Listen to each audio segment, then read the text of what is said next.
અને ખેતરમાં અત્યારે કયા પાકો છે જે આપણે પ્રાકૃતિક ખેતી કરો છો તમે?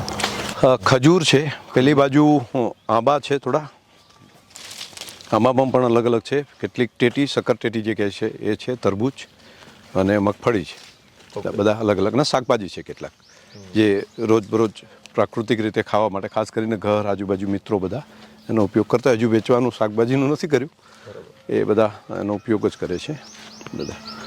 પણ એ ઘર માટે, મિત્રો માટે એ એક વ્યવસ્થા બની છે, પણ પ્રાકૃતિક રીતે થઈ શકે છે બધું. હું તમે અહીંયા જોશો ને તો આ અહીંયા જે ચાલે છે ને આ બધી ઈદોઈ છે. આ ઝીણું ઝીણું જે દેખાય છે ને તમને, આ ઈદોઈના પેલા છે બધા. હજુ આગળ પણ તમને દેખાશે. ઈદોઈની પણ જરૂર છે? હા, ઈદોઈની જરૂર છે ને. પછી આ ડાળખાં જે છે જે સુકાઈ જાય છે તો એને કાપીને મોટા ભાગે લોકો બહાર ફેંકી દેતા હોય છે, તો અમે બહાર નથી ફેંકતા. જે આપણે અહીંયા જ આપીએ છીએ. અહીંયા આપણે એને આપી જ દઈએ છીએ અને એ ઈદોઈનો ખોરાક થાય છે. બધું છે અહીંયા. દાખલા તરીકે ધતુરો છે તેને અમે હટાવતા નથી. ધતુરાને બાકી લોકો એને ઝેર કહેતા હોય છે કે આ બહુ ઝેરી પેલું છે, પોઈઝનિંગ છે. તો પોઈઝનનો પોડ છે, પણ એ પણ આ ધરતીને જરૂર છે. કેટલીક બાબતો એવી છે કે એને આ ધતુરાની પણ જરૂર છે, તો એને પોઈઝનિંગ છોડ છે એવું માનીને કાઢી નહીં નાખવાનું, એને રાખો, એની પણ ઉપયોગિતા છે. તો થોડુંક સમજાવો, આખું જે ચક્ર છે ને ઉદય શા માટે જરૂરી છે? ત્યાંથી પછી ધતુરા સુધી આવી જઈશું આપણે. ઉધઈ ધરતીની અંદર જ છે. મોટાભાગે ખેડૂતો શું કરતા હોય છે કે ઉધઈ ખેતીના પાકને નુકસાન કરશે એટલે ઉધઈની નાશક દવા નાખે છે અને એના કારણે કરીને ઉધઈ મરી જાય. પરંતુ માત્ર ઉધઈ મરે છે તેવું નહીં, ઉધઈની સાથે સાથે બાકીના પણ જે મિત્રજીવો છે એ બધા સાફ થઈ જાય છે. કીડીઓ છે તો એ કીડી આખા ઘણા બધા અંદર હોલ કરે છે. નાની નાની કીડી જે કહીએ ને આપણે, એ જેને ચીટ્ટી બોલતા હોય છે લોકો, અને એના દ્વારા વરસાદી પાણી અંદર જમીનમાં પહોંચે છે. અને માત્ર પાણી પહોંચે છે એવું નહીં, હવા પણ પહોંચે છે. હવાની અંદર રહેલો નાઇટ્રોજન પણ પહોંચે છે, જે પૌધા માટે, એના મૂળ માટે ખૂબ જરૂરી છે. બીજું, જે ઉધઈ મારવા માટે લોકો દવા નાખે છે તેના કારણે અળસિયા પણ સાફ થાય છે અને કરોડો પ્રકારના માઇક્રોન જે છે એની અંદર એ પણ નાશ પામે છે. એટલે જમીન ખાલી માટીનું લેયર નથી, એમાં કરોડો કરોડો સૂક્ષ્મ માઇક્રોન છે અને એ જીવંતતા છે. એ જ ખેતીના પાકને, જે એના મૂળને જે ખોરાક જોઈએ છે, ખોરાક બનાવવાનું કામ એ કરે છે. એ એના રસોયા છે. એટલે જમીનમાંથી કાર્બન લઈને બાકીની વસ્તુ જે અલભ્ય સ્વરૂપે છે એને લભ્ય બનાવવાનું કામ એ કરે છે. તો જંતુનાશક દવાને કારણે માત્ર ઈદોઈ મરે છે તેવું નહીં, ઈદોઈની સાથે સાથે બાકીનું પણ બધું નાશ પામી જાય છે કે જે આપણા ખેતીના પાકને બચાવે છે, જે ખેતીના પાકને ખોરાક આપે છે, જે આપણી માટીને જીવતી રાખે છે. જે મળશિયા ખેડૂતના મિત્ર ગણીએ છીએ, હા, એમ કીડીથી લઈ અને તમે બધું જે કંઈ ઉગાડે છે કામનું છે. એ બધું એને એટલા માટે તેણે મૂક્યું છે અહીંયા. ઈદોઈ આખું ચક્ર કેવું છે? દાખલા તરીકે ઈદોઈ છે તો ઈદોઈની સાથે ઈદોઈને ખાવા માટે ચકલા આવશે. આ પંખીઓ આટલા બધા આવે છે ને, તો એને આખી પૂરી ઇકોસિસ્ટમ છે. તો તમને આ વાત સંભળાય છે એના કારણે છે. બરાબર. તો એ ચકલું ખાલી આવે છે ને ઈદોઈ ખાય છે તેવું નહીં, ઈદોઈ ખાઈને એનો ડંગ પણ અહીંયા કરે છે. એ ડંગની અંદર કેટલું બધું પોટેશિયમ હશે, કેટલો મેગ્નેશિયમ હશે, કેટલોક એની અંદર ગંધક હશે, જે શરીર આ ખેતીના પાકને જે જુએ છે, જે માટીને જોઈએ છે, એ બધું નેચરલ કોષમાં આવી જાય છે અને એ જમીનને જેટલું જુએ છે એટલા પ્રમાણમાં જ આવે છે. વધારાનું એને જુએ છે એટલા જ આવે છે અને એના કારણે વળી પાછું આ સૃષ્ટિ આપણી ચાલે છે. એ મને લાગે છે કે પ્રકૃતિએ જે વ્યવસ્થા ઊભી કરી છે એમાં આપણે બુદ્ધિ ચલાવવાની જરૂર નથી. એને આપણાથી ખૂબ ખૂબ મોટો એન્જિનિયર છે. ભગવાન છે ને, ખૂબ મોટો એન્જિનિયર છે, ખૂબ મોટો આર્કિટેક્ટ છે. એમણે બધું જોઈને બનાવ્યું છે. એને માત્ર બસ ડિસ્ટર્બ ના કરીએ. આપણે શું કરીએ કે નહીં, આ બારી નથી સારી, તોડી નાખો, આપણે બીજી બારી મૂકી દઈએ. પણ એને જે જોઈને ક્યારેક ક્યાં આવવાની જરૂર છે, ક્યારેક કેવું છે, એ વ્યવસ્થા કરી છે.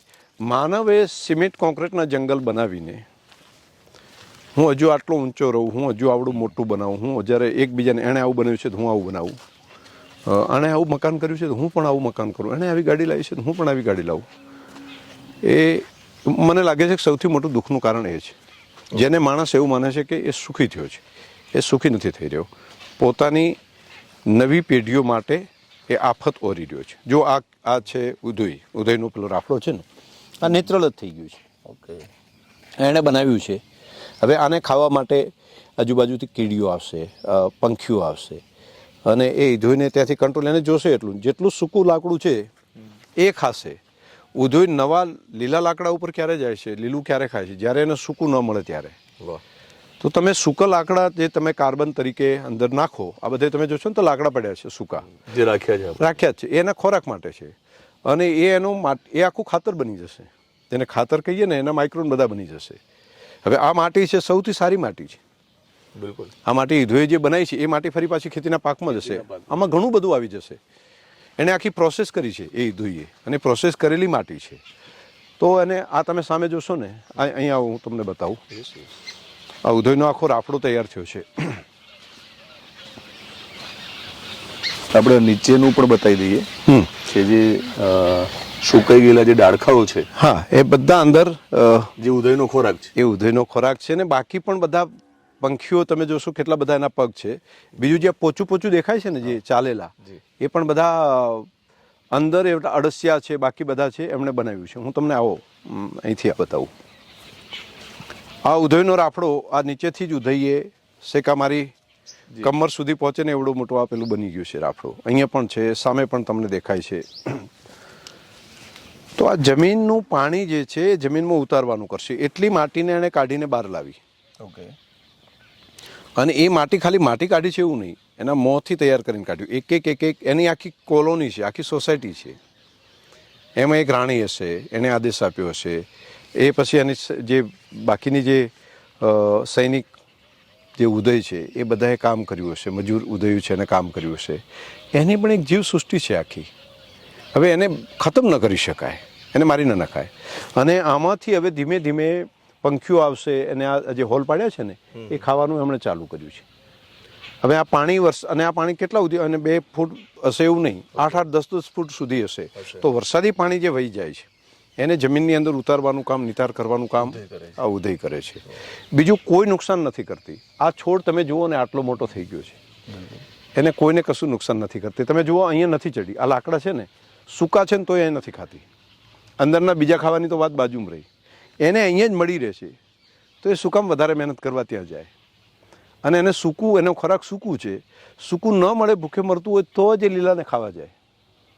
તો સૂકું દર વર્ષે એટલું પડે જ છે જમીનની અંદર. અને આ ખેતી કે આજકાલ નહીં, વર્ષોથી આવું ચાલતું હતું. આપણા પૂર્વજો કરતા આપણે પૂર્વજો વેપાર પણ કરતા હતા. આની તમે આમ તો સમજણ આપી જ છે, પણ એ થોડું સમજાવો કે એક રાણી હોય એની સૂચના આપે, એ આખી વ્યવસ્થા હોય છે. આની અંદર મધમાખી અને ઉદય આ બંનેની અંદર માતૃપ્રધાન વ્યવસ્થા છે. જેમ કે જેમ બાકીની જગ્યાએ રાજા હોય છે, અહીંયા રાણી હોય છે. રાણી જે છે એ અનેક બચ્ચા આપતી હોય છે. એનું કામ, એની સુરક્ષા માટે પણ એક સૈનિક માખીઓ હોય, એ એનું પ્રોટેક્શન કરતા હોય. જી. અને બંનેની કોલોનીઓ એક જ લગભગ માખી અને ઉદય આ બંનેનું લગભગ કલ્ચર એક જ ટાઈપનું બનાવ્યું છે પ્રકૃતિએ. ઓકે. તો મધમાખી છે, તો મધમાખીની જે રાણી છે એને પોલન માખીઓ નક્કી કરીને લાવે કે આ જે કોષ છે, કોષમાંથી આને આપણે રાણી બનાવી છે. તો એને ખોરાક એ પ્રમાણે આપવાનું ચાલુ કરે. કયા ફૂલમાં કયું સત્વ પડેલું છે જે ખવડાવવાથી એ વધારે શક્તિશાળી બનશે, તો એ પોલન લાવવાનું કામ કરે. મધની સાથે સાથે પોલન લાવે. પોલન મધ રાખે બચ્ચાઓ માટે. પોલન જે છે એ ખવડાવે રાણીને, એ પછી રાણી થાય. રાણીની સુરક્ષા કરવાનું, રાણીનું કામ છે બચ્ચા આપવાનું, સારી બ્રીડ તૈયાર કરવાનું. તો એ સારી બ્રીડ તૈયાર કરવાનું કામ કરે, અને એને કોઈ નુકસાન ન કરે એના માટે સૈનિકો સતત ચારે બાજુ રહેલા જ હોય. એટલે એને કોઈ નુકસાન કરે તો એ સહન ના કરે, એના માટે સુસાઇડ બોમ્બર બની જાય. એ એની અંદર ડંખ મારી દે અને મૃત્યુ પામે. સામેવાળું કોઈ પણ એટેક કરે તો. મધમાખીની અંદર ડંખ એક વખત મારે કોઈને, તો ડંખ કોઈની અંદર ઘૂસી ગયો તો એ આંતરડા સાથે ચોટેલો હોય છે. એટલે ડંખ અંદર ગયો એટલે એના આંતરડો તૂટી જાય, મૃત્યુ પામે છે. પરંતુ તો પણ એના ઉપર એટેક કરી દે. અને આ એની એક આખી વ્યવસ્થા બનેલી છે. બીજા હોય છે મજૂર માખીઓનું, તો એ મધ લાવવાનું કામ કરે છે.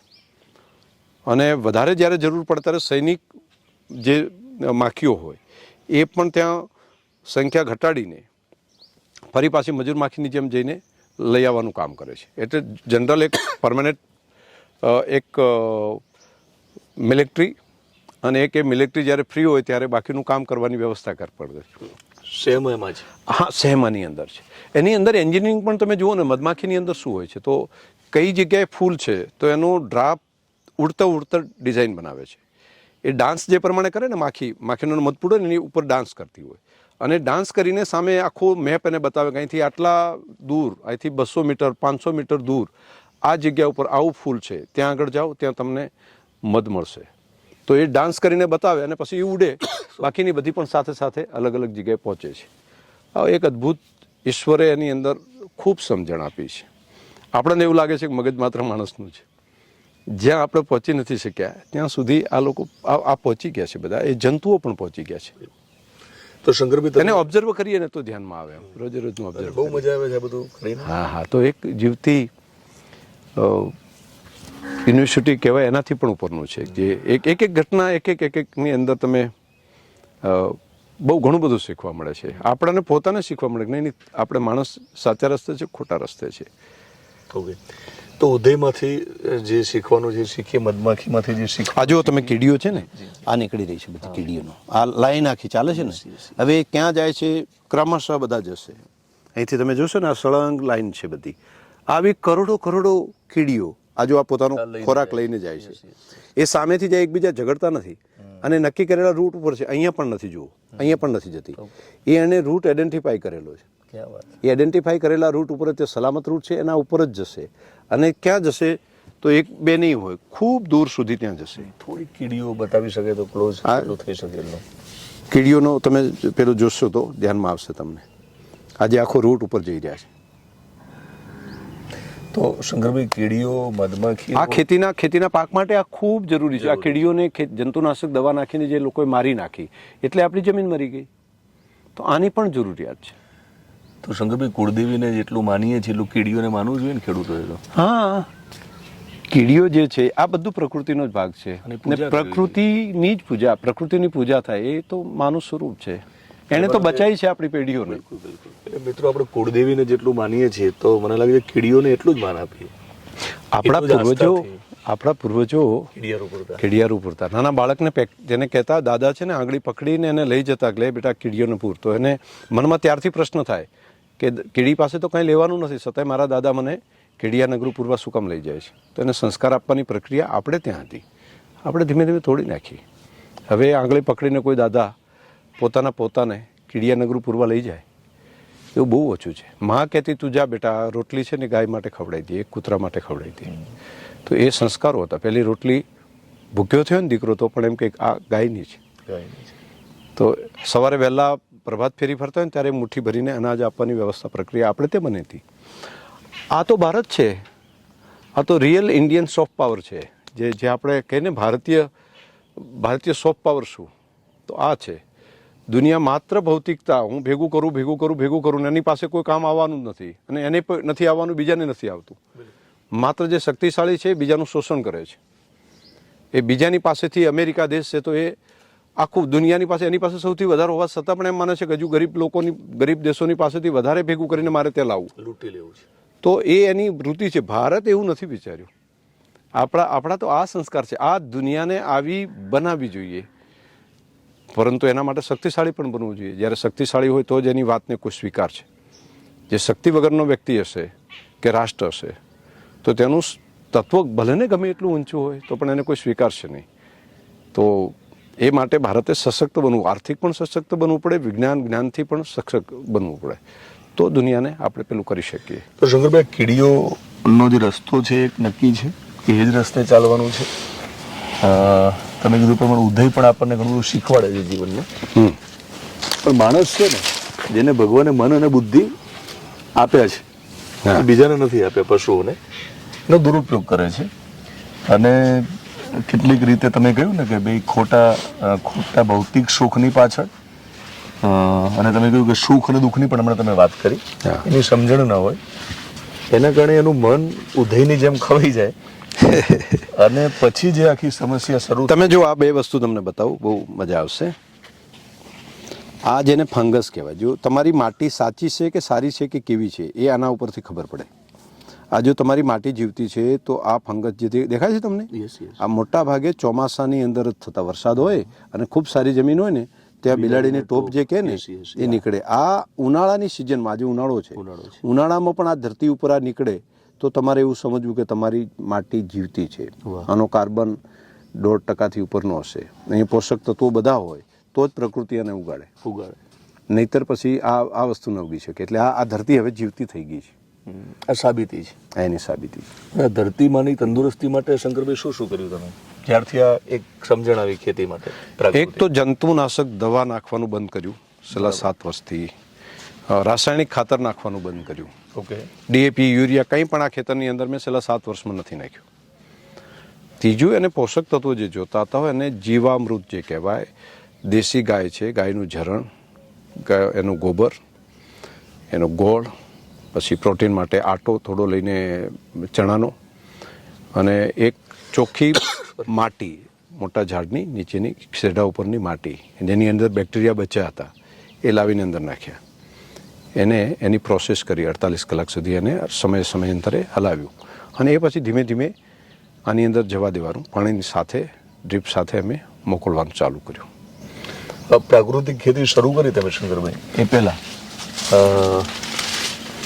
તંદુરસ્તી જે છે ધરતીમાંની, હા, એના માટે જે એની હેલ્થની ચકાસણી માટે શું પ્રોસેસ કરી જે ખેડૂતોએ કરવી જોઈએ? એ અમે પહેલાં એનું ટેસ્ટ કરાવ્યું તો અમારો પોઈન્ટની અંદર, એટલે 2 પોઈન્ટથી ઉપરનો જે અમારો હોય તો 0.0ની અંદર અમારો એનો કાર્બન હતો. એટલે કાર્બન લગભગ એટલે મૃતપાય ધરતી થઈ ગઈ હતી. આવડા ખોટ હતા. આજથી 7-8 વર્ષ પહેલાં મારું આ જ ખેતર, જ્યાં સુધી અમે બાકી રાસાયણિક ખેતી કરતા હતા, ચોમાસાની અંદર 2 ઇંચ વરસાદ પડે એટલે આ ખેતર આખું પાણીથી ભરાઈ જતું. એને વરાપવાની તો વાત જ નહીં.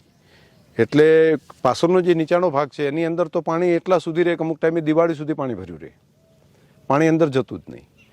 અને ખેડવા જઈએ ત્યારે આવડા મોટા ખોટ પડતા આખા. આજે આ બિલકુલ પોચી ધરતી થઈ ગઈ છે ને, એ ત્યારે નથી. અને પછી જેટલું નાખો એ પ્રમાણે થાય. અને બધા એવું જ કહેતા કે જેટલું નાખો એટલું થાય. અને અમે એવું માનતા કે ભાઈ વધારે ડીએપી નાખો, વધારે યુરિયા નાખો તો થશે, નહીં તો નહીં થાય. હવે એવું નથી. હવે કંઈ પણ નાખ્યા સિવાય બાકીના બધા ખેતરોમાં જે છે એના કરતાં વધારે ઉત્પાદન અહીં આપે છે. આ ખજૂરના ઝાડ ઉપર હું કહું છું કે બાકીના જે કોઈએ કરી હોય ગુજરાતની અંદર, એમનું જે છોડ ઉપર જે આવક આવતી હોય ને મારા ખેતરના છોડ ઉપર, તો જેણે બીજા લોકોએ જે કરી છે બાકી ડીએપી યુરિયા કે જે નાખ્યું હોય એના કરતાં વિશેષ આવક હું લઈ રહ્યો છું, હું જોઈ રહ્યો છું. અને કુદરતી છે. આની અંદર રહેલું કોઈ તત્વ બાકી ઝેરી વસ્તુ નથી. એટલે આમાંથી થયેલું ફળ એ સત્વ સાથેનું છે જે ઝેર મુક્ત છે. સાઇઝ પણ એવડી મોટી હોય છે, એનું લાઇટિંગ પણ એટલું હોય છે, એની સેલ્ફ લાંબો સમય સુધી એને ટકી રહે છે, અને એની કિંમત પણ સારી આવે છે, અને મીઠાશ સરસ હોય છે. કંઈ ઘટતું નથી, વધે જ છે. બસ ખાલી ઈચ્છા શક્તિ એક વખત કરવાની જરૂર છે. અને જમીનની તંદુરસ્તી જે જળવાય છે તો બહુ મોટી વાત છે. હા, આમ છતાં લોકોને, ખેડૂતોને કેટલીક ગેરમાન્યતાઓ છે કે પ્રાકૃતિક ખેતીમાં, આ તમે જોશો. હા, તમે વાત તમારી અધૂરી રહી ગઈ. પ્રાકૃતિક ખેતીમાં એમ કે કશું પરવડતું નથી, ઉત્પાદન ઓછું આવે છે. એ ગેરમાન્યતાને લઈને પણ ક્યારેક ખેડૂત એ બાજુ વળતો નથી. એ બધી વાતો આપણે સમજવાના છે ત્યારે શાકભાજી જોઈશું. આ નાના માઇક્રોન અને બીજા જે આ હોલ જે દેખાય છે, માટી જે ઉપછી રહી છે ને, અહીંયાથી ચાલવાના એના રૂટ બન્યા છે. આ બધા જે હોલ છે એ નાના જંતુઓએ બનાવ્યા છે. અહીંયા તમે જ્યાં જોશો ત્યાં નાના હોલ દેખાશે. નીચેની માટીને ઉપર લાવ્યું છે. તો આ બધા જીવંતા છે. આ માટીની જીવંતા છે. અહીંયા એટલા બધા અળસિયા, એટલા બધા જીવે છે કે જેણે આ પોતાના રૂટ બનાવ્યા છે અલગ અલગ. આજે આમ માટી સપાટ હોય એની જગ્યાએ જે માટી ઉપર દેખાય છે ને તમને બધું, એના કારણે થઈ એ ચાલ્યું છે એના કારણે છે. તો અહીંયા કરોડોની સંખ્યાની અંદર જંતુઓ છે, અને એ જંતુ પોતે પ્રોસેસ કરી રહ્યા છે. એને ટ્રેક્ટરથી ખેડવાની જરૂર નથી, જાતે ખેડી રહ્યા છે, જાતે વ્યવસ્થા કરી રહ્યા છે. એ જાતે અહીંયા આગળ હવામાં જે વસ્તુ છે, જે નાઇટ્રોજન છે, એને જમીનની અંદર લઈ જવાનું કામ એ લોકો કરી રહ્યા છે. બીજું મજૂરી તો માંગતા નથી, એ કશું એનો ટેક્સ નહીં, કંઈ માંગતા નથી. બસ માત્ર એમ કહે છે કે અમને જીવા દો, અમે તમને બધું કરી આપશું. પણ માણસ, હા, અરે અદ્ભુત, તમને બહુ મજા આવે એવી છે. અહીંયા જ્યારે વરસાદ પહેલો આવે છે ને ત્યારે તો એટલી સરસ મજાની આમ અત્યારે આવી રહી છે. એટલે આ વરસાદ આવીને ગયો છે ને, એકદમ સુગંધ આવે છે આજે આમ. એટલે માં તંદુરસ્ત છે, ફળદ્રુપ છે. બસ એને તંદુરસ્ત રાખીએ છીએ આપણે. માની જોડે જે સુગંધ આવે છે ને, હા, એ સુગંધ બીજે ક્યાંય નથી આવતી. ક્યાંય નથી આવતી. એ ધરતીમાં હોય કે પોતાનીમાં હોય. આવા તમે જુઓ ને, આ એને વ્યવસ્થા છે, આ એની સોસાયટી બની છે, એના ફળી આ કીડિયારું છે. આ કેડિયારું છે મારી માટી કાઢી. એને ક્યાંય કોર્સ કર્યો નથી. હા, એને કોઈ કોર્સ કર્યો નથી, એને કોઈ ભણવા નથી ગઈ, તો પણ એને વાત સાચી છે, એને આવડે જ, એને પ્રકૃતિ શીખવે છે. આ શું છે? બ્લેક બ્લેક એ પણ કીડિયારાની અંદર એણે દાણા લાવ્યા છે. ઓકે. અને દાણા લાવીને આનો એક સ્વભાવ એવો છે, જરૂરિયાત પૂરતાનું રાખવાનું, બીજું બહાર મૂકી દેવાનું. એક વખત ભેગું થઈ ગયું હોય તો પણ કીડીઓ શું કરે, વરસાદ જ્યારે આવવાનો હોય ને ત્યારે એને જેટલું સંગ્રહ કરીને રાખ્યું હોય એ પોતાને જોવે એટલું રાખે, બીજું બહાર કાઢી દે, ધરતીમાં ના રાખે. અને એ બહાર ગયા પછી ફરી પાછું ઉગે. એ છોડ છે તો એને છોડને ફરી પાછું એનું બીજ છે ને પોતાને ખાવા પૂરતું રાખે, બીજું બહાર મૂકી દે, તો બહાર ધરતી એને ફરી પાછું ઉગાડીને તૈયાર કરે. તો સંગ્રહખોરી નહીં કરવાની, એ આ કીડીઓ સમજે. કીડીઓ સમજાવે છે કે તમારી પાસે જે લક્ષ્મી ભગવાને આપી છે, તમારી પાસે જરૂરિયાત પૂરતી રાખો, બીજું બીજા માટે પણ રાખો ને, એ એને ઉગવા દો, એને ઉગવા દો. હા, એનું વ્યવસ્થા છે. અલગ અલગ ફળ માટેના છોડ પણ વાવ્યા છે, જેને હમણાં એક ફેમસ ફૂડ તરીકે બધા લોકો જુએ છે, કમલમ કહે છે, ડ્રેગન ફ્રૂટ. ડ્રેગન ફ્રૂટ કહે છે. તો ઘણા એવું કહે કે ડ્રેગન ફ્રૂટ અહીંયા થશે કે કેમ, તો આ અમે ડ્રેગન ફ્રૂટ છે. આ અહીંયા થાય કે ના થાય એવું બધા બોલે છે. આ તમે જે લીલા જે થોરિયા જેવું લાગે ને ઝાડને અડીને, તો આખા ડ્રેગન ફ્રૂટ છે બધા. અને આ ચંદન છે, આ જે છોડ છે ચંદનનો છોડ છે, તો આ ચંદન પણ થાય છે કમ્પ્લેટ. આ 2 વર્ષનો છોડ થઈ ગયો છે, 2 વર્ષે એટલો મારા માથા કરતો ઊંચો થઈ ગયો છે. તો આ ચંદન છે. માતાને તંદુરસ્ત રાખીએ તો બધું, તો એ એની રીતે બધું કર્યા જ કરે છે. ક્યારે ડ્રેગન ફ્રૂટ વાવ્યા આપણે?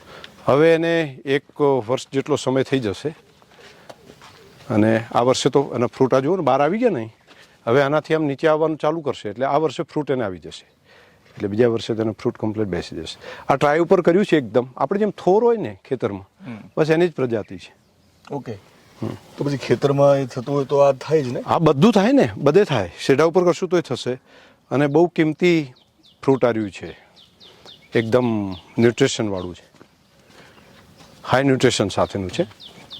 પછી એને ટેકો આપવો પડે. થોડા પટ્ટા અમે બાંધી દીધા છે, અહીંયા પ્લાસ્ટિક નથી બાંધ્યું, આ કપડું રાખ્યું છે, એટલે એને પણ નુકસાન ન થાય ને એ રીતે. અને કાપડને પેલું. તમે ફ્રૂટની વાત કરી એટલે ફળની વાત કરી છે. હા. તો ભગવાન ફળ તો આપે જ છે કર્મ કરીએ એટલે. હા, જીવનમાં બીજાને ટેકો આપવો કેટલો જરૂરી છે? એટલે પ્રકૃતિ તો આપે છે બધાને, બધા માટે કરે છે, જીવ જંતુ, માણસ, પ્રાણી, મનુષ્ય, બધા માટે. એને કરવું જ પડે તો જ એની પાસે રહે ને. ઈશ્વર ત્યાં સુધી જ આપે છે, બીજાને આપી શકે ત્યાં સુધી. નહીંતર બીજી ત્રીજી પેઢીએ તમે જોજો, એક ખૂબ મોટું પેલું લાગતું હોય કે મહાન આખું સામ્રાજ્ય બનાવી નાખ્યું, અને બીજી ત્રીજી પેઢીએ કોઈ 1-2 લોકો એવા પેદા થાય કે જે સત ખતમ થતું હોય છે. જે આપી શકે છે એના માટે જ આપે છે. અને કેટલીક પેઢીઓ એવી છે કે જે સતત ચાલ્યા કરે છે, જે વાપરે છે, એટલે સપ્રમાણ એમ એને પણ વિવેકપૂર્વક એની દાનની પ્રક્રિયા પણ પરંપરા રહેલી છે. અથવા તો દાખલા તરીકે ટાટા ગ્રુપ, તો એક આખું મોટી સંસ્થા બની, પણ માત્ર કોઈ એક વ્યક્તિ માટે નહીં હોય, અનેક લોકો માટે હશે, અને તો એ લાંબા સમય સુધી ચાલ્યા. દાન પણ સુપાત્રને આપવાનું. સુપાત્રને. આ ખજૂર છે, તમે જોઈ, એકદમ એનું ફ્લાવરિંગ થઈ ગયું છે, અને દાણા પણ બધા બેસી ગયા છે. અને આ બધાને દોરાથી બાંધી દીધેલી છે. હવે એને છોડશું ત્યારે એને આ છૂટી થશે, અને ધીમે ધીમે આ જે નાના નાના છે એ હવે એકદમ ખજૂર બેસવા માંડી છે. આમાં કંઈ નહીં, ખાલી નર છાંટવાનું કામ કર્યું, બાકી મધમાખીઓ છે એ એકબીજાનું ફ્લાવરિંગનું કામ કરશે. આ આંબા વાળ્યું છે અહીંયા. આ આંબાને 2 વર્ષ થઈ ગયા છે. આ વખતે કેરીઓ પણ આવી ગઈ છે. 3જું વર્ષ હવે ચાલુ થયું છે. તો 3જા વર્ષે ઘણી બધી, હમણાં વરસાદ પડ્યો છે એટલે કેટલો મોર ખરી ગયો છે, પરંતુ સરસ આંબાને કેરીઓ પણ આ વર્ષે 1લું વર્ષ એને બેસાડીએ છીએ, તો આ બેસી ગઈ છે કેરીઓ પણ બધી. કલમ ક્યાંથી લાવ્યા હતા? આ કલમ કચ્છ અને કેટલીક જુનાગઢથી લાવ્યા છે. કેસર અને ડુમર કેસર? હા, બંને કેસર જ છે. અને કેટલીક હું તમને બાજુમાં બતાવું છું, એ એક અમેરિકન છે, જાપાનની છે, જાપાનની એક કેરી આવે છે બહુ મોંઘી, દુનિયા અમને બ્રાન્ડિંગ બહુ સરસ કર્યું છે, એને ₹1,00,000 કિલો આવું કહે છે. એ પણ લગભગ છોડ અમે લગભગ એ ઉગી ગયા છે. હા મોટા થઈ ગયા છે. હું તમને બતાવું, બહુ મોટા થયા છે ને એને કલમ આપણા પેલા ઉપર કરી છે, બહુ સરસ થયા છે. અને આ પણ બહુ સરસ થયા છે. અહીંયા અત્યાર સુધીમાં અમારે એવું માનતા કે આ ગરમ વેધરવાળો વિસ્તાર છે એટલે આંબા કદાચ ન થાય, લૂ ખૂબ વાય, પરંતુ આ સક્સેસ થઈ ગયા છે આંબા. અને મિત્રો આ દેખાડી શકીએ છીએ કેરી. હા, એની કેરીઓ પણ સેબ પણ છે ને. હા, સરસ છે. આ કેસરનો જ છે, આ પ્યોર કેસર છે. તમે જુઓ ને, બહુ સરસ દેખાય છે. દાખલા તરીકે મોર છે તો તમને સાપ જે છે એને કંટ્રોલ કરવાનું કામ એ કરશે. એરું છાપ છે એને એ કોઈ માણસને, ખેડૂતને નુકસાન ના કરે એના માટે એ વ્યવસ્થા એ કરે છે. બીજા બિનજરૂરી કેટલાક જે જંતુઓ એને નિયંત્રણ કરવાનું કામ પણ એ કરે છે. એટલે એકબીજાનું પૂરક છે. પૂરક જ છે. આ તમે છોડ જોશો ને, આંબા છે, આમાં લખેલું હશે, ટેગ મારેલો હશે કઈ છે. અહીંથી તમે જોશો આ લખેલું હશે ઇરવિન મિયાઝાકી. તો એ આ જાપાનની પેલી છે. આની શું કિંમત કીધી તમે કેરીની? આની કેરી એ લોકોએ માર્કેટિંગ જે કર્યું છે એ તો બહુ આવે છે. જે રેડ કેરી આવે છે ને, જાપાનના લોકો તો લગભગ ₹1,00,000 કિલો ત્યાં વેચાય છે. એટલે બહુ મૂલ્યવાન છે. અને આપણે ત્યાં કે આ ખરી એવું સાબિત થાય થઈ ગયું છે ને. હવે તો આ એક છોડ થઈ ગયો. આ બધા તમે જોશો 6-8 મહિનાના થઈ ગયા, બધા નવા કુંપળો પણ બધી આવી ગઈ છે. અહીં જુઓ ને, આ એકદમ તમને નવી કુંપળો પણ બધી બેસી ગઈ છે. બગલો પણ છે. હા, બધું હશે ને. એ બધું એને એકબીજાને મદદ જ કરે છે. જુઓ ને, આ તો આને આ મોર પણ આવી ગયો. હજુ વહેલી ઉંમર છે એટલે આપણે એને રાખશું નહીં આ વર્ષે. એને તોડી દેવો પડશે. પણ એટલે એનો મતલબ એનું ફ્લાવરિંગ પણ થઈ શકે છે, એ પણ નક્કી થઈ ગયું છે. અને આ થાય આપણે ત્યાં થઈ શકે. અને આ સફળ થઈ જશે. આવતા વર્ષની 1 વર્ષ પછી તો એના ઉપર કેરીઓ આવી જશે. અને જાપાનની પણ કેરી અહીંથી મળશે અને બાકી પણ સરસ થશે. ભીંડા છે આ, ઓર્ગેનિક ભીંડો. ઓર્ગેનિક ભીંડો છે, એકદમ સરસ. અરે મિત્રો, સૌથી વધારે છે ને પેસ્ટિસાઇડ ભીંડામાં નાખવામાં આવે છે. બાકીના બધા લોકો એમ માને છે કે ભીંડા પેલા વગર ન થાય, પેસ્ટિસાઇડ વગર. આ ઓર્ગેનિક રીતે જો આવડી મોટી સાઈઝનો અને સાથે કેટલો કૂણો છે, બિલકુલ કૂણો કહેવાય ને, એકદમ સોફ્ટ છે. તો આ થઈ શકે. આ કોઈ પણ જંતુનાશક દવા સિવાય પણ આ ભીંડા આ થઈ શકે. કોઈ પણ રાસાયણિક ખાતર સિવાય પણ થઈ શકે છે. તમને આ ટામેટા પણ જોશો ને, થોડા વરસાદ આવ્યા છે તો એનો બગડવાનું પણ થયું છે, પણ સરસ ટામેટા પણ છે. માટી સાથે મળી ગયા છે એના વહેલા વરસાદના પહેલાના કારણે. પણ આ પ્રયોગાત્મક છે અત્યારે.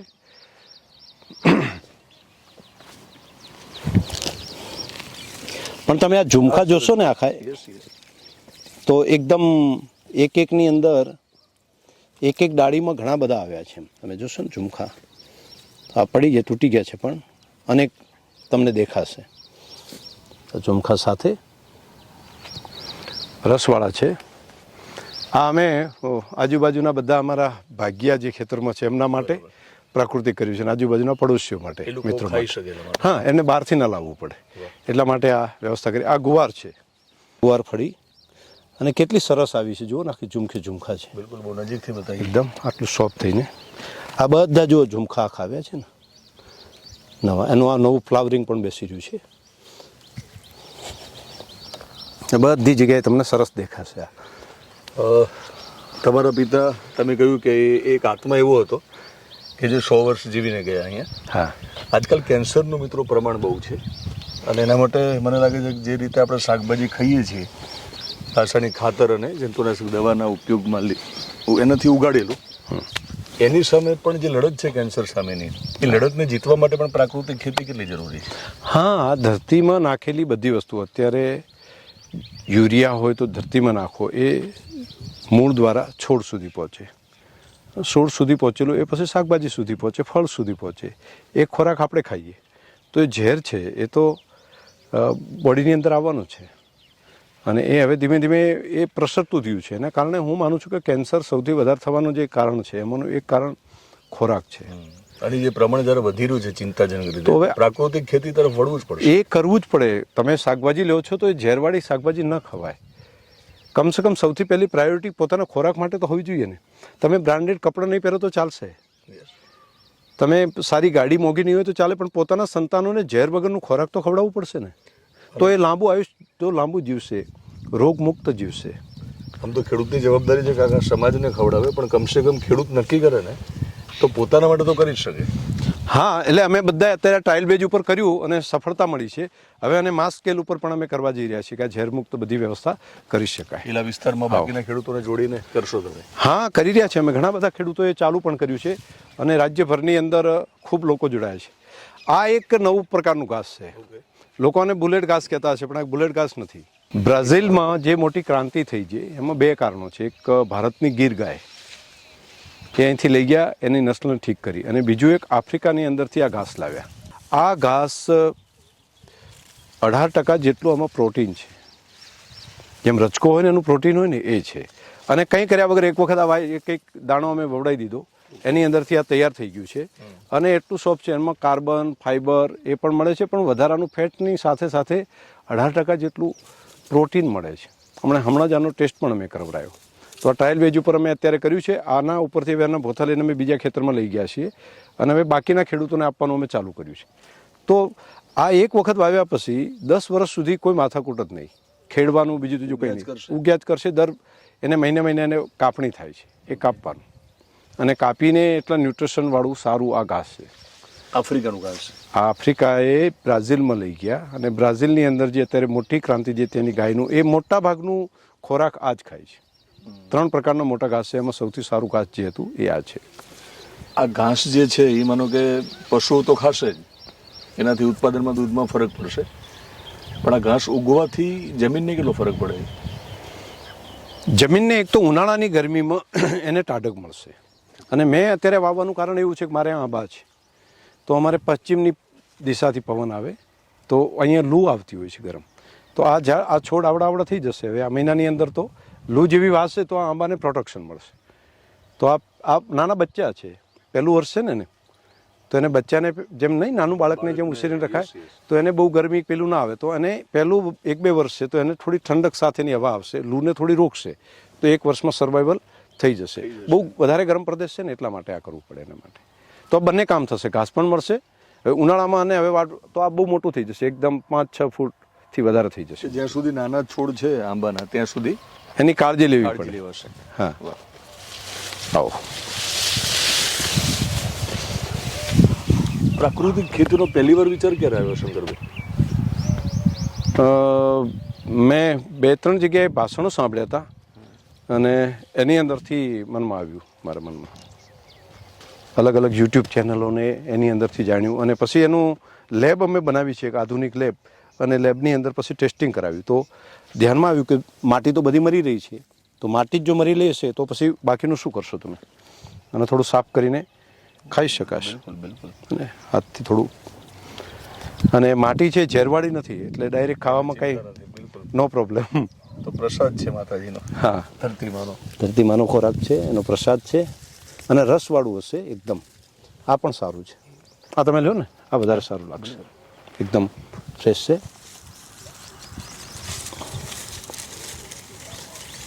આ ટામેટા જે છે ને, આમ ઉનાળામાં જનરલ નથી હોતા, શિયાળામાં હોય, પરંતુ તમે જુઓ આ ઉનાળો છે, ગરમી છે, અહીંયા 40-42 ડિગ્રી સુધી પહોંચી ગયું છે વાતાવરણ, તો પણ ધરતી આને ધવડાવીને તૈયાર રાખે છે.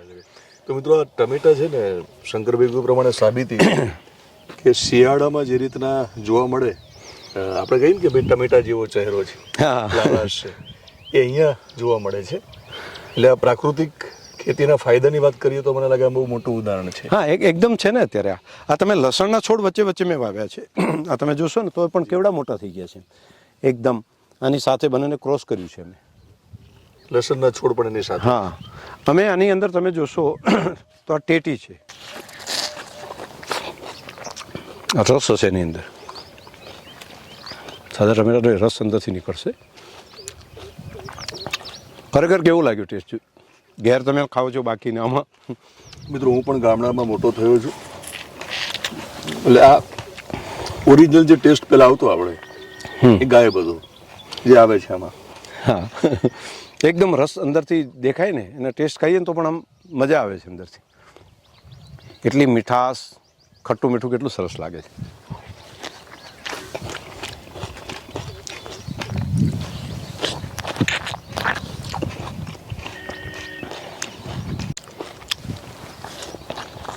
ખેતર છોડીને જવાનું થાય ત્યારે કેવી તકલીફ થાય છે? હવે તો રોજનું થઈ ગયું છે, મિલના બિછડના. આ ટેટી છે.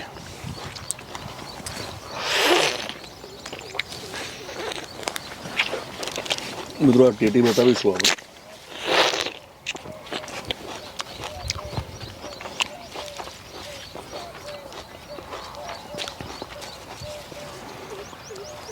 શંકરભાઈ, તમને ભગવાને જે ક્ષમતા આપી છે જી, એને લઈને તમે તમારા કોઈ પણ ફિલ્ડમાં હોત, તમે જાહેર જીવનમાં છો, જી, બધું જ મળ્યું હોત, હા, પણ તમે ખેડૂતના ત્યાં જન્મ્યા ના હોત તો એ કેટલું મોટું નુકસાન કેટલું હતું? બહુ મોટું. એક તો આ દુનિયાની મને સમજણ જ ના પડો. મેં માત્ર ચોપડા વાંચીને એમાંથી અંદાજ અને અનુમાનો કરીને મન બનાવ્યું હોય. મને એક્ઝેક્ટ ખબર પડવા માંડી કે આ સૃષ્ટિ શું છે, ધરતી શું છે, પ્રકૃતિ શું છે, મનુષ્ય કેમ છે, એના પાસે સુખ ક્યાં છે. એ સુખની સાચી વ્યાખ્યા છે ને એ કદાચ ન મળી શક્યું. અને ખેડૂતમાંથી મને લાગે છે કે આપણને શીખવા મળે કે એ બહુ આશાવાદી છે. હા હા, આજે નહીં તો કાલે આ થવાનું જ છે. વાવી દો, પ્રકૃતિ આપશે, ભરોસો. આ ટેટી છે,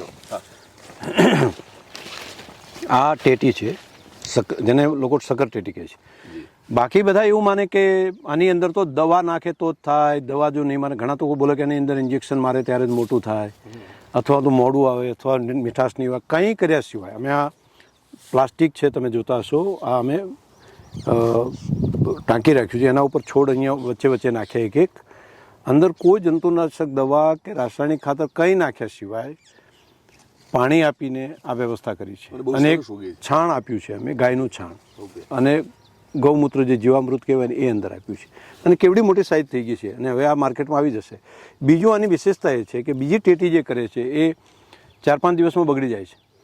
આને નેચરલ આમાંથી હવે તૂટી જશે અને છોડી દેશે, જાતે છોડી દેશે, અને એ પછી નીચે આવી જશે. એની મીઠાશ જ અલગ છે, કંઈક અદ્ભુત. અને પછી જ લેવાની.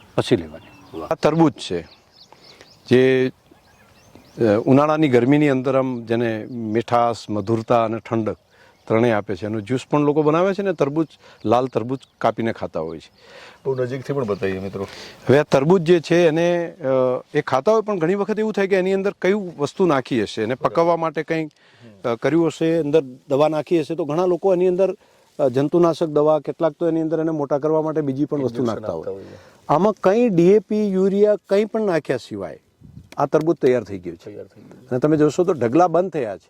એટલે બાકી લોકો કહે ને કે એની અંદર પોટાશ નહીં નાખે, એક્સ્ટ્રા ડીએપી નહીં નાખે તો જ તરબૂચ થશે અથવા જલ્દી આવશે નહીં. આ પાકી પણ ગયા છે હવે, અને આટલા જલ્દી તૈયાર થઈ ગયા છે.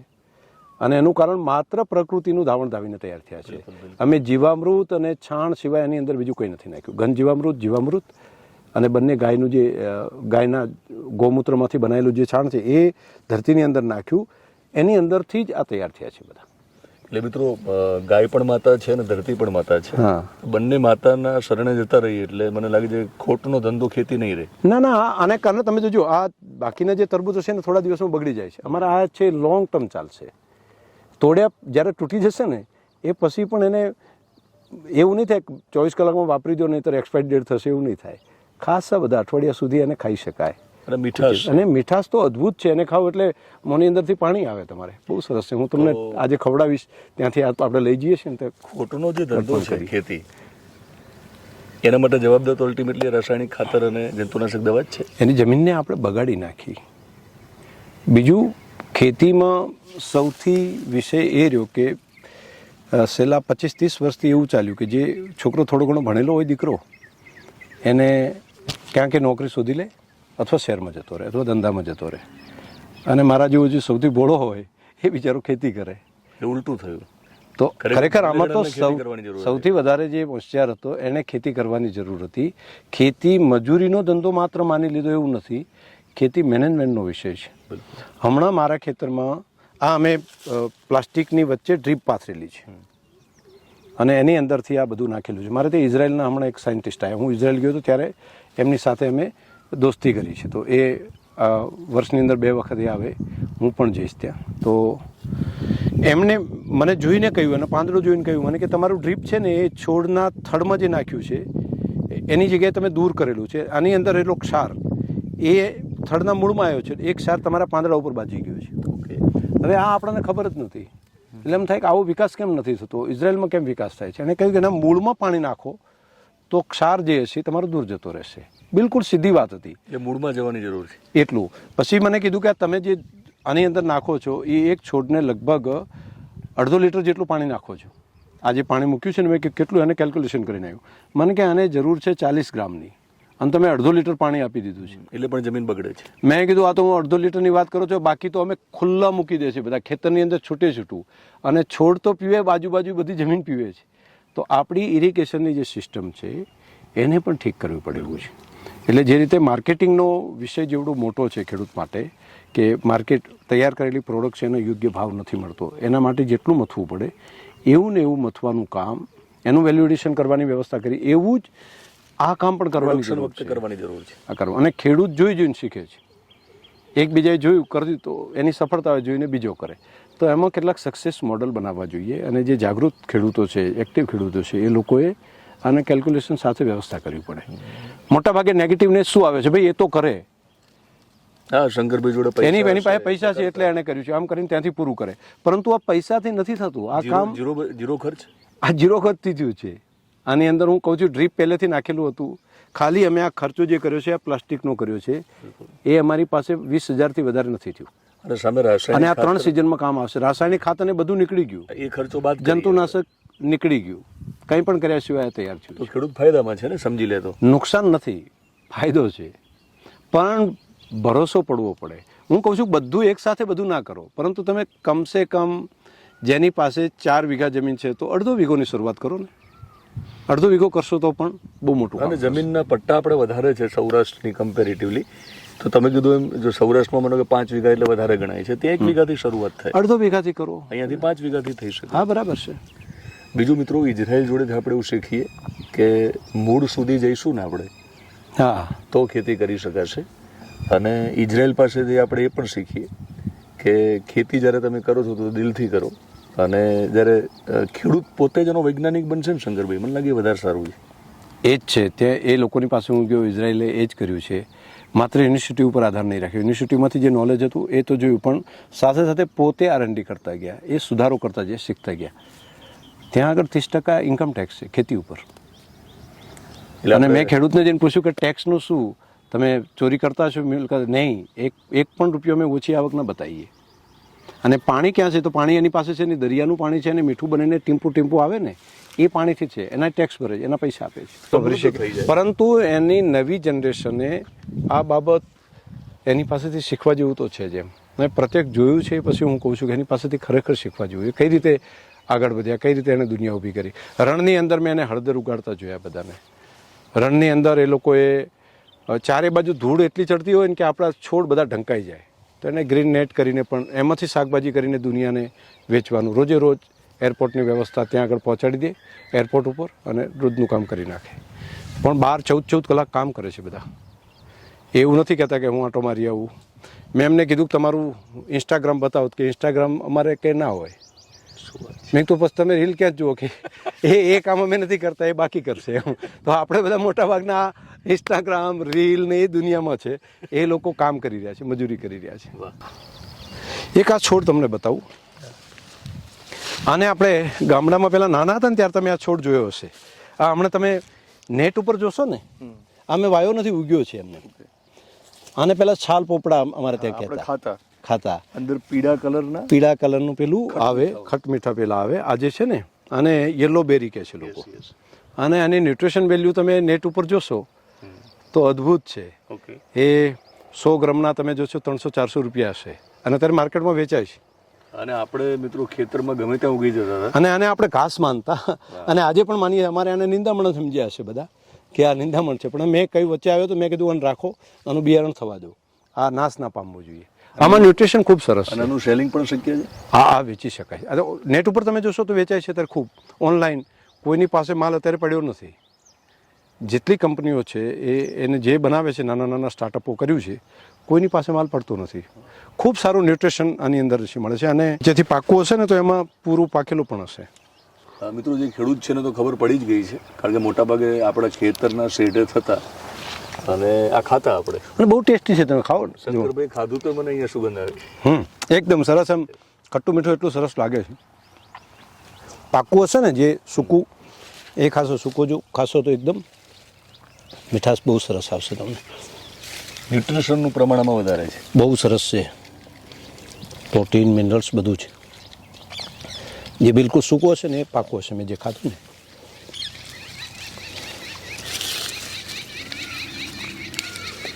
બહુ તો આ થોડો કાચો હશે પણ તો ટેસ્ટ કરી શકાશે. થોડો કાચો છે. આવો.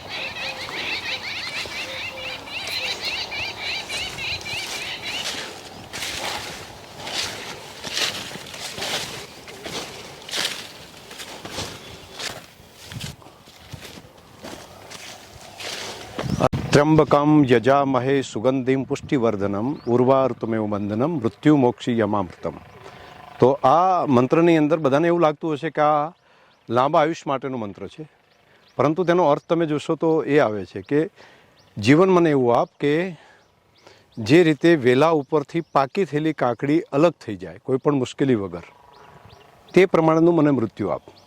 પ્રભુ પાસે આ મહામૃત્યુંજય મંત્રની અંદર આપણે માગણી એ પ્રમાણે કરીએ છીએ, પરંતુ એની સાથે સાથે એ પણ કહ્યું છે કે મને લાંબુ એવું આપ કે હું પૂરું આયુષ્ય લઈ શકું. એમ જે રીતે પૂરું ફળ પાકી જાય અને પછી એની અંદરથી ખરી પડે એટલે મને પૂરું આયુષ્ય આપ, તેવું ઈશ્વર પાસે માગણી કરી છે.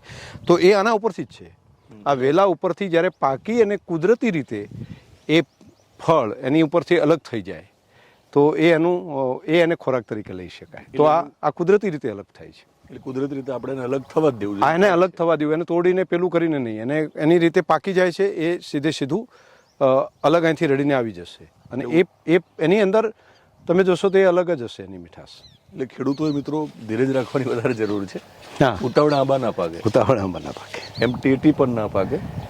અને એને પાકીને એને બાકીનું નાખવાથી એ શરીર માટે કે જીવ માટે ઠીક નથી. એમ જીવ સૃષ્ટિ માટે પણ ઠીક નથી. આ આખું પાર્ટ સરસ થયો છે. કેટલા વર્ષ થયા આને 5 વર્ષ થયા છે. ઓકે. એટલે 5 વર્ષનો સમય આપ્યો એટલે ટૂંકમાં ઉતાવળા આંબા ના પાકે આપણે. એ તો દરેક કામમાં તમારે ધ્યાન તો રાખવું જ પડે. એને ધીરજ તો રાખવી પડે. ઉગે છે અહીંયા. હા, બિલકુલ ઉગે છે ને. કેટલા બધા એ નાના હતા. હા, કેટલા સમયના હતા? એ 2.5-3 વર્ષના થયા છે. 2.5-3 વર્ષના છે. અને મિત્રો 5 વર્ષ પછી તમે જુઓ કે અહીંયા પાક પણ છે અને એકદમ સરસ પેલો થઈ ગયું છે. ઘણી બધી કેરીઓ આ વખતે તો એક જોરદાર પાક છે. હવે આમાંથી કેટલીક કેરીઓમાં લઈ લેવી પડશે. ઓકે. કે આટલો બધો કેરીનો પાક લેવું મુશ્કેલ થાય એટલે બાકી કેટલીક જે છે ને હવે સાઈઝ જે થઈ છે તો બાકીને તોડીને એક ડાળખી છે તો એના ઉપર એક રાખશું અમે. એનાથી વધારે જે હોય એને થોડી ઓછી કરી દઈશું એટલે જેથી કરીને ઓલાનો વિકાસ થાય. બાકીની સાઈઝ એની મોટી થાય અને એનો વિકાસ વધારે થાય. પણ ઘણું બધું ભરપૂર આપે છે. આમાં કંઈ નથી નાખ્યું. જુઓ ને, મેં તો આને તો નિંદામણે નથી કર્યું. બાકીના લોકો એમ કે ધરો હોય ને ત્યાં કંઈ ના થાય. મારે આની આજુબાજુ ધરો છે ને એ પણ રાખી છે. બતાવશું કે ધરો જ છે. જો અહીંયા ધરોને પણ એમને એમ રહેવા દીધી છે. તો પણ એ ધરો ઉપર રહી તો આને નીચેથી લેવાનું ચાલુ કર્યું એને છોડ જે છે.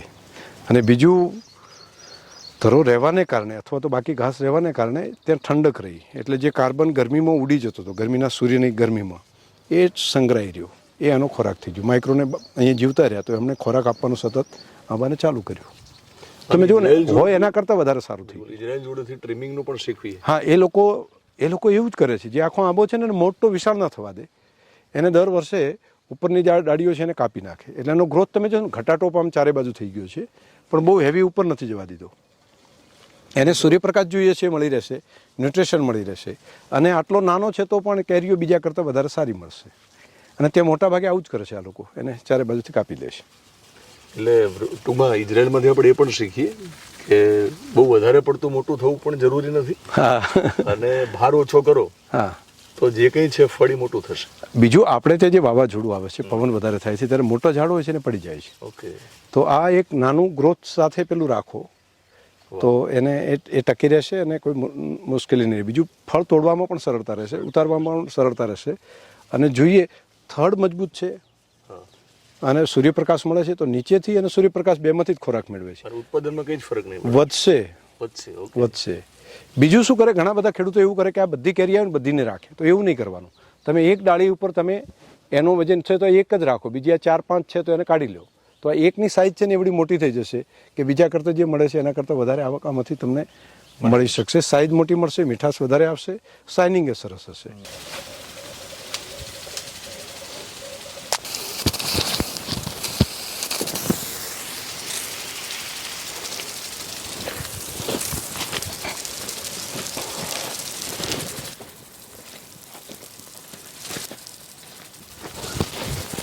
ને પાણી ફ્લડિંગથી આપતા હોય એટલે એને કેરા વાળીને કરીએ. એના બદલે આ એને જુએ એટલું પાણી મળી જાય અને જ્યારે જેટલા પ્રમાણમાં જોઈએ એટલા પ્રમાણમાં. બીજું જમીન પોચી રહેશે અને પાણી ઓછું જોશે, બરાબર, જેથી ક્ષાર કે એવું બહુ આવશે નહીં. એટલે વધારે પાણી પીવાથી પણ વધારે પાણી પીવાથી ખેતીના પાકને ફાયદો થાય એવું નથી હોતું. એને જરૂરિયાત પ્રમાણે સપ્રમાણે જ આપવું પડે અને એ અમે જ્યારે જેટલી જરૂરિયાત હોય એ પ્રમાણે આપીએ છીએ. બીજું આની સાથે અમે જીવામૃત પણ આપી દઈએ છીએ. એટલે ગૌમૂત્રમાંથી બનેલું જે જીવામૃત હોય એ પણ એની અંદરથી આપીએ, એટલે એ પણ એની અંદર પહોંચી જાય જમીનમાં. મિત્રો, એક સર્વે એવો થયો હતો કે જ્યારે નર્મદા નું પાણી જ્યારે વાપર્યું ખેડૂતે અને બેફામ, કારણ કે ખેડૂતને એવું લાગતું હતું કે વધારે પાણી આપીશું ને શંકરભાઈ, હા, તો વધારે ઉત્પાદન થશે. તો ગુજરાતમાં જમીન બગડવાના કારણમાં પાણી જવાબદાર હતું. હા, નહીં અત્યારે પણ છે. વધારે પડતા પાણી જ્યાં છૂટા મૂકી દીધા છે તો જમીનનો ક્ષાર ઉપર આવી ગયો છે. અને કેટલા એવા ખેડૂતો છે કે જેને સતત પાણી છૂટું મૂકવાને કારણે જમીનનો ખાર ઉપર આવ્યો છે. જમીન અત્યારે કામ ન આપે એવી થઈ ગઈ છે. અને આ જ્યારે ડ્રીપ ઇરિગેશન અને માઇક્રો ઇરિગેશનથી જ નર્મદાની ઇરિગેશન એરિયામાં થાય તેવો સરકારે રિપોર્ટ પણ આપ્યો છે. તમે આ બાજુ થોડું કન્ટિન્યુ કરો ને ફરી. હા, શું કહો રિપોર્ટ? જ્યારે નર્મદાની કેનલ બનાવવાનું કામ વિચાર્યું ત્યારથી આ પ્લાનિંગ છે કે તમે ઇરિગેશન માઇક્રો ઇરિગેશનથી જ થશે, ફ્લડ ઇરિગેશનથી નહીં. પરંતુ ખેડૂતો આ વાતને માન્યા નહીં. એમણે છૂટું પાણી મૂકી દીધું અને છૂટું પાણી મૂકી દીધું તો હવે જમીનનો ખાર છે આખો ઉપર આવી રહ્યો છે. અને જો આમને એમ જો રહેશે તો હું અનેક વિસ્તારો એવા જોઈ રહ્યો છું કે જો આ જ પ્રમાણે ફ્લડ ઇરિગેશન કરશે તો 5-10 વર્ષની અંદર એ જમીન ખેતીલાયક રહેશે નહીં. મારું જ ખેતર છે જ્યાં ક્ષાર વધારે છે, એટલે એનો ઉપાય માત્ર આ જ છે, માઇક્રો ઇરિગેશન છે, સ્પ્રિંકલર યા તો ડ્રીપ ઇરિગેશન. તો એના કારણે એના થડમાં મૂળમાં જેટલું જુએ છે એટલું જ પાણી આપવાનું. આપણે ત્યાં ઉપરથી કરીએ છીએ ને. હજુ કેટલાક દેશોએ તો ઇઝરાયલમાં હું ત્યાં ગયો, બાકીના દેશોમાં ખેતી જોઈ, એ લોકો તો મૂળની અંદર, બહાર પણ નહીં, એમ ડ્રીપમાં શેક ટીલ સુધી અંદર જ પાઇપ નાખેલી હોય ને ત્યાં એને જુએ એટલો માત્ર ભેજ આપે છે, પાણી નહીં, માત્ર ભેજ આપે. પણ ત્યાં શું પાણી બહુ મોંઘું છે. આપણે પાણી લગભગ મોટા ભાગે આપે છે ને એ બધું એનો ઉપયોગ પણ પેલું કરે છે. આપણે પલળતા અમે એટલા માટે વાતચીત કરીએ છીએ, ખેતીની વાત છે અને પલળવામાં બહુ ચિંતા નથી. મગફળીની વાત. મારું તો ઠીક છે, તમે ખૂબ પલળી ગયા. જરૂરી છે. મગફળીની થોડી વાત કરીએ. મગફળી પહેલાં અહીંયા અમારે ત્યાં બહુ ઓછી થતી, હવે મગફળી ચાલુ થઈ છે. પહેલાં ચોમાસાની અંદર ખેડૂતો વાવતા, વરસાદ આવે ને વરસાદ અનુકૂળ હોય તો એની અંદર થાય. હવે ઉનાળામાં પણ ઉનાળુ મગફળી વાવવાનું ચાલુ થયું છે. તો ઉનાળાની સિઝનમાં પણ આ મગફળી ખૂબ સારી થાય છે. મગફળીના બે ફાયદા છે. એક તો આપણા દેશની અંદર તેલબિયાના તેલ ઇમ્પોર્ટ કરવું પડે છે ભારત દેશે, એટલે સરકાર પણ એને ટેકાના ભાવે ખરીદી પણ કરે છે. એટલે લગભગ ગયા વર્ષે પણ 1000 રૂપિયા 1200 રૂપિયા જેટલું મને એની ખરીદી પણ કરી હતી. બીજું, ટેકાના ભાવ કરતાં હવે તો ભાવ ઊંચા થવા માંડ્યા છે. એટલે કેમ કે ડિમાન્ડ અને સપ્લાયનો વિષય છે, બહારથી ઇમ્પોર્ટ કરવાનું ઓછું થાય એટલે તરત જ આપણા દેશમાં ડિમાન્ડ તો છે જ એની ખૂબ મોટી. બીજું, આના ઉપરનું જે છે ને એ બધું ઘાસ ગાય ભેંસને ખવડાવવા માટે કામ આવે છે અને એ બહુ સારું ન્યુટ્રિશનવાળું છે. મગફળીની જે ખાસ કરીને એના જે પત્તા છે ને એ સૂકા થઈ જાય ને ડ્રાય, તો પણ એમાં ન્યુટ્રિશન જળવાઈ રહે છે. એટલે એનો સૂકો ચારા તરીકે પણ આને ખવડાવીએ તો ગાય ભેંસ માટે બહુ સારું છે. એટલે કોઈ મને બોલે કે રજકો છે તો રજકામાં શું ન્યુટ્રિશન, તો હું એને લેબની અંદર ચેક કરાવું કે રજકાની અંદર પ્રોટીન કેટલું છે, ફેટ કેટલા છે, મિનરલ્સ કેટલા છે, વિટામિન કેટલા છે. તો મગફળીની અંદર પણ એવું જ છે. તો એવું બધાને એને ચકાસણી ઉપર વિજ્ઞાનના લેબલથી સર્ટિફિકેટ સુધી પહોંચાડવાનું. હું માટી છે તો માટીને પણ એની સોઇલ ટેસ્ટ દર 6 મહિને મારી જમીનનું કરાવું છું કે એની અંદર ન્યુટ્રિશનમાં શું શું ફરક આવ્યો, એમાં કાર્બન કેટલો વધ્યો, બાકી એની જીવંતતા કેટલી વધી, એના માઇક્રોન કેટલા વધ્યા. હું સતત 6 મહિને એમાં જે ખૂટતું હોય એ બધું અપડેટ કર્યા કરું છું. મિત્રો, અમે સવાલ શંકરભાઈને એટલા માટે કર્યો કે ખેડૂતનો સૌથી મોટો પ્રોબ્લેમ મને લાગે એ છે શંકરભાઈ જી કે યુટ્યુબમાં કોઈ વિડીયો જોયો કે આટલા લાખના દાડમ અથવા તો આટલા લાખની ખજૂર વેચી, ખારેક વેચી, એના કારણે તરત કશું જ તપાસ્યા વગર એના વિસ્તારમાં અનુકૂળ છે કે નહીં એ જાણ્યા વગર, જમીનને તંદુરસ્ત કર્યા વગર જ્યારે પાક લેવા નીકળશે ત્યારે નુકસાન કરશે. અને નુકસાન કરશે એટલે સૌથી મોટું નુકસાન એ જ હશે કે બાકીના 10 જણ એને જોઈને ખેતી નહીં કરે. એ વાત સાચી છે તમારી. એટલે ખેડૂતો એક ચકાસણી કરીને વિવેક બુદ્ધિથી. મને એક ત્યાં ઇઝરાયલ હમણાં 4 દિવસ છેલ્લે ખેતી માર્યો. એ જોર્ડનની અને ઇજિપ્તની બંને બોર્ડર ઉપર એ અલગ અલગ કરતા હતા. બધા ખેડૂતોની સાથે મળ્યો. એની અંદર મને એક વડીલ બહુ સરસ વાત કરી. એનું બેઝ એ લોકો ઇન્ડિયન જૂ હતા, એટલે એના બાપ દાદાઓ પરદાદા ઇન્ડિયામાં આવેલા હશે અને પછી અહીંથી જ્યારે ઇઝરાયલ વસાવ્યું ત્યારે ફરી પાછું માઇગ્રેશન કરીને ગયા, એટલે એને થોડું હિન્દીની પણ સમજણ પડતી હતી. મેં એને પૂછ્યું કે રિયલમાં તમે ભારતમાં તમારા વડદાદાઓ રહેલા છે, તમે પણ આવો છો અવારનવાર, ત્યાં ને ઇઝરાયલમાં તમને ખૂટે છે શું? અમારી મહેનત ઓછી છે, અમારું નોલેજ ઓછું છે, અમારી ટેકનોલોજીમાં ખામી છે, તો કેમ ખેતીની બાબતમાં ખામી? તો એમણે કહ્યું કે તમે મહેનત ખૂબ કરો છો, બ્રિલિયન્ટ પણ ખૂબ છે ઇન્ડિયન, ટેકનોલોજી પણ ત્યાં સારી છે હવે તો અવેલેબિલિટી, માત્ર કામ કરવાની અંદર 90% સુધી કરી નાખે છે અને 10% છોડી દે છે. 10%થી 100% પ્રોજેક્ટ નિષ્ફળ જાય છે. છેલ્લે 10% જે મથવાનું હતું ત્યાં એટલે દોડી બધી તાકાત લગાડે. જેમ કે ખેલાડી, એને ઉદાહરણ આપ્યું, ખેલાડી હોય એટલે ખૂબ ફોર્સથી દોડે અને બધાથી આગળ જ દોડતો હોય, પણ છેલ્લે જ્યારે એને 50 મીટર હોય ને ત્યારે એ પછી છોડી દે બધું, ચાલો ચાલશે, તો બાકીના લોકો આગળ નીકળે છે. એટલે તમે કોઈ પણ કામમાં એન્ડ સુધી કાં તો માર્કેટ ચેન નથી શોધતા, માર્કેટ ચેન છે તો વેલ્યુ એડિશન નથી કરતા, અથવા તો માર્કેટ સર્વે નથી કરાવતા ખેતીમાં કે હવે કોની ડિમાન્ડ ઊભી થશે તો એ વાવવું, પછી એની માર્કેટ માટેની વ્યવસ્થા નથી થતી. પ્રોડક્શનમાં પણ એવું છે કે ખાતર નાખ્યું, પાણી આપ્યું, તો કંઈક એવી ગેપ એક દર વખતે કંઈ ને કંઈ હોય કે જેના કારણે કંઈ ત્રુટી રહી જાય છે. મેં એમને કીધું કે અમારે ત્યાં વાતાવરણ એવું હોય કે વરસાદ આવી જાય, બગડી જાય તો શું બને? કે બધી સમસ્યાનો ઉકેલ છે. એના માટે દરેકને એના માટે મથીને એ સમસ્યાનો ઉકેલ કરવો પડે કે ક્યાં બાકી રહી ગઈ, તો ઓલા પડ્યા તો એના કારણે થયું, મગફળીની અંદર તો ફંગસ આવી તો એના કારણે થયું. એની દવા છે, એની વ્યવસ્થા છે, એનો ઉકેલ છે. તો ખેડૂત જ પોતાનો જો ગુરુ બની જશે એ કરવું પડશે. અને યુનિવર્સિટીઓ ગુરુ બનતા વાર નહીં લાગે. બિલકુલ. અને બીજું, યુનિવર્સિટીની અંદર નોલેજ ઘણું બધું લેબમાં પડ્યું છે, આપણા સાયન્ટિસ્ટો પાસે છે. બીજું, દરેક સમસ્યા કોણ ઉકેલ કરશે? તો આપણે કહીએ સરકાર કરશે. ત્યાં એ લોકોએ શું કર્યું? સરકારને કે અમને કરવા દો, અમને સ્વતંત્રતા આપો, અમે કઈ રીતે ખેતી કરવી અમને નક્કી કરો, અમારે માર્કેટ જે દુનિયામાં જવું છે ત્યાંના એમ્બેસેડરને કહો કે અમારું માર્કેટ ત્યાં આગળ લેવાય, એ ડિમાન્ડ કરે છે. અને વિમાન સુધી પહોંચાડવું, સમયસર પહોંચાડવું, 8 કલાકની અંદર એરપોર્ટ સુધી પહોંચાડવું, 24 કલાકની અંદર બીજા દેશ સુધી પહોંચાડવું, એમાં ખેડૂત પોતે ઇન્વોલ્વ થાય છે. અને એમાં નવી પેઢી જે ભણેલા ગણેલા હતા ને, MBBS ડૉક્ટર, PG થયેલા ડૉક્ટર, એ ખેડૂત છે. મેં કીધું કેમ તમે ખેતી કરી? કે આ વધારે બેનિફિટ છે.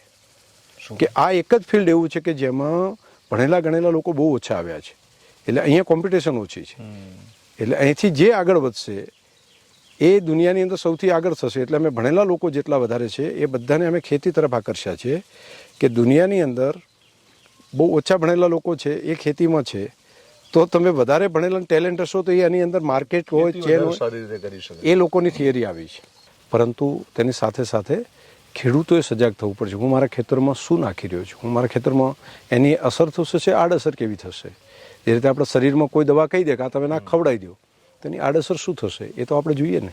તો એવું જ આ ધરતીના હેલ્થ માટે પણ, એની માટીના હેલ્થ માટે પણ એટલું જ ચિંતિત આપણે રહેવું પડે. મગફળીની વાત કરી આપણે, તરબૂચ જોયા, આપણે ટેટી પણ જોઈ, ટમેટા જોયા, આંબા પણ જોયા, હવે કેળા પણ મેં અહીંયા જોયા. એના વિશે વાત કરો.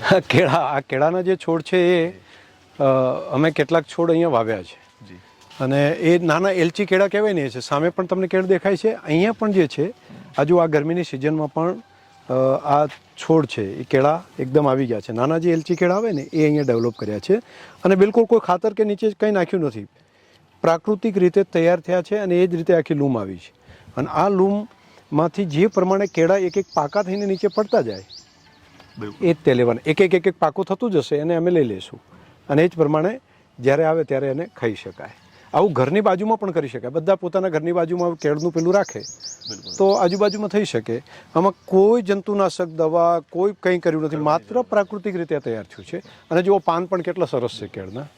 મિત્રો, એટલા માટે બધા સવાલો કરું છું કે શંકરભાઈના વિસ્તારમાં જો થઈ શકતું હોય, બરાબર ને, કે જ્યાં જમીન અને ભૌગોલિક રીતે માનવામાં આવે ટેમ્પરેચર અહીંયા વધારે હોય છે. 48 ડિગ્રી જેટલું ગરમી થાય છે, લૂ છે, રણ પ્રદેશ છે, ખાર છે, સોલ્ટ પણ છે અહીંયા, અને ક્ષારની વચ્ચે પણ આટલું સરસ થઈ શકે છે બધું. સફરજન પણ ઉગાડો છો? સફરજન પણ છે ને, સફરજન પણ આવ્યા છે. સફરજનની અંદર અમે એને એક ડેવલપ એવું કર્યું છે કે જે 44-48 ડિગ્રીમાં પણ થઈ શકે એવા સફરજન પણ ડેવલપ થયા છે. અને ફૂલો પણ છે અહીંયા. ફૂલ તો સામે જુઓ તમે, આ ગુલાબ છે ને, આટલો સરસ ફૂલ જે છે એ ભાગ્યે જ બાકી જગ્યાએ થતા હશે. આટલી ગરમીમાં પણ, આ ઉનાળાના સમયમાં પણ આ ગુલાબ છે ને, કેટલાક ટેમ્પરેચરમાંથી વધારે હોય તો ન થઈ શકે, પરંતુ પ્રાકૃતિક જમીન બની છે એટલે જમીનનું ધાવણ એ એટલું સરસ છે કે એને ગરમી સામે પણ એને રક્ષણ આપે છે. બાકી સિટીની અંદર કુંડામાં બનાવેલા ગુલાબનો ફૂલ જો તડકામાં 4-6 કલાક રહે ને તો કરમાઈ જાય છે. મારે આ ગરમીની વચ્ચોવચ્ચ તમે જુઓ તો આટલા સરસ ગુલાબ આજે ઉનાળાની અંદર પણ છે બધા, અને અલગ અલગ વેરાયટીના બધા છે. તો ધરતીનું જે સત્વ છે એ જો તાકાતવાળું છે તો એ એના છોડ સુધી પહોંચે છે, અને એના ફૂલ સુધી, ફળ સુધી પહોંચે છે, અને ફળમાંથી કે ખેતીના ખોરાકમાંથી મનુષ્ય સુધી પહોંચે છે. એટલે માણસની અંદર પણ એ સત્વ આવે છે. માની લો કે તમે એક વસ્તુ ખાઓ છો, જંતુનાશક દવા નાખેલી હોય, રાસાયણિક નાખેલી હોય, એનું કદાચ વોલ્યુમ મોટું લાગશે, એનું ફળ કે એની શાકભાજી કદાચ એક વખત આમ લાઇટિંગવાળું લાગતું હશે, પરંતુ એનું સત્વ જે જોઈએ, એ જે આ ધરતીનું ધાવણ ધાવીને એને જોયેલા બધા મિનરલ્સ, પ્રોટીન, વિટામિન્સ, એ બધા માઇક્રોન જે તૈયાર કરે છે, એ બધા એમાં સત્વ આવ્યા હોય તો એ હેલ્થ માટે પણ બહુ સારું છે. એક કેળાની અંદર કેલ્શિયમ કેટલું હોય અને એનું તમે જુઓ તો તમે એને માપ્યું છે અમે તો, બહારથી લાવેલા કેળાને એના, તો અહીંયા ભરપૂર માત્રામાં કેલ્શિયમ છે કેળામાં. તમે મોસંબી અહીંયા જે બની છે તો મોસંબીમાં પણ બાકી જગ્યાએ વિટામિન સી હોય છે અને એનું વિટામિન સી છે લગભગ ડબલ જેટલું છે. આ ખારેક જે છે એમાં હિમોગ્લોબિનનું પ્રમાણ તો એ અદ્ભુત છે. એ અંદર અમે એને માપ્યું છે લગભગ, તો બાકી જગ્યાએ જે મળતું એનાથી ઘણું બધું આની અંદર છે. આ બધું ધરતી આપે છે. માટીમાંથી જે તત્વો રહેલા છે એ ઝીંક હોય, જસત હોય, ગોલ્ડ હોય, કોઈ પણ પ્રકાર જે હશે એ બધું અંદર આવે છે મૂળ વાટે એના છોડમાં, અને છોડમાંથી ફળ સુધી પહોંચે છે. અને એ ફળ જ્યારે આપણે ખાઈએ, એ ખેતીનો પાક જ્યારે આપણે ખાઈએ તો આપણી અંદર પણ આવે છે. તો એ એક ઉર્જા તૈયાર કરે છે. એ માત્ર પેટ ભરાય એવું નહીં, તમારી અંદર રહેલી બિલકુલ મેઘા પણ ડેવલપ કરવાનું કામ એ કરે છે.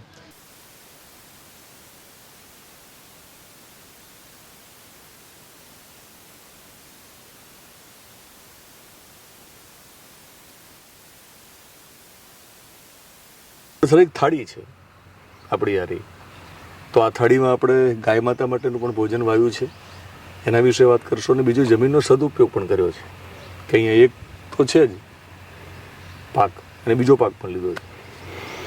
દિનેશભાઈ, આ મેં તમને કહ્યું પ્રમાણે આખું ખેતર પ્રાકૃતિક છે. મેં કોઈ પણ આ ખેતરની અંદર રાસાયણિક ખાતર કે જંતુનાશક દવા કોઈ નાખ્યો નથી. માત્ર દેશી છાણ, ઘનજીવામૃત અને જીવામૃત, આખું ખેતર પ્રાકૃતિક બન્યું છે. તો આને ખોરાક જે મળવાનો છે એના માટે જરૂરી પાણી કે ખોરાક એ એનાથી મળી રહ્યો છે. પણ આ વચ્ચેની જમીન એમને પડી રહેતી હતી, તો અમે એવું કર્યું કે આમાં બધામાં રજકો કરી દીધો.